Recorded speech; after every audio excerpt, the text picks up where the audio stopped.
കേരളത്തിന്റെ അന്നത്തിലും കേന്ദ്രത്തിന്റെ അവഗണന. കേരളത്തിന് കേന്ദ്രം അനുവദിച്ചത് ഭക്ഷ്യയോഗ്യമല്ലാത്ത പഴകിയ അരി.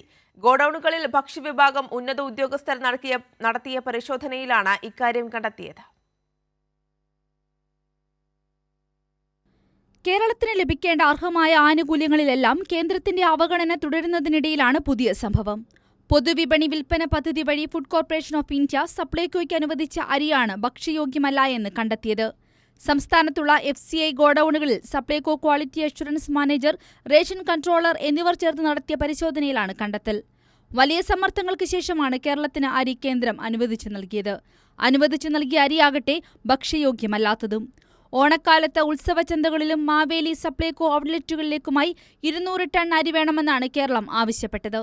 എന്നാൽ സപ്ലൈകോയ്ക്ക് ടെൻഡറിൽ പങ്കെടുക്കുവാൻ ആദ്യം അനുമതി നിഷേധിച്ചു. പിന്നീട് 28 രൂപയ്ക്ക് അരി നൽകുവാൻ തയ്യാറായി. എന്നാൽ അരിയെടുക്കാൻ സപ്ലൈകോ ഉദ്യോഗസ്ഥർ എത്തിയപ്പോൾ കിലോയ്ക്ക് 31.67 രൂപയ്ക്കാണ് നൽകിയത്. 18.59 രൂപയ്ക്ക് നൽകുന്ന ഭാരത് അരിയാണിത്. അത്യാവശ്യം മെച്ചപ്പെട്ട അരിയുള്ളത് കഴക്കൂട്ടത്തെ FCI ഗോഡൌണിലാണ്. ഉയർന്ന വില നൽകി വാങ്ങി ഇത് മറ്റ് ജില്ലകളിലേക്ക് എത്തിക്കുവാനുമാകില്ല.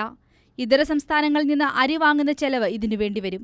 ഓണക്കാലത്ത് പോലും കേരളത്തോട് കടുത്ത അവഗണനയാണ് കേന്ദ്രം കാണിച്ചത് എന്നതാണ് വസ്തുത. കൈരളി ന്യൂസ്, തിരുവനന്തപുരം.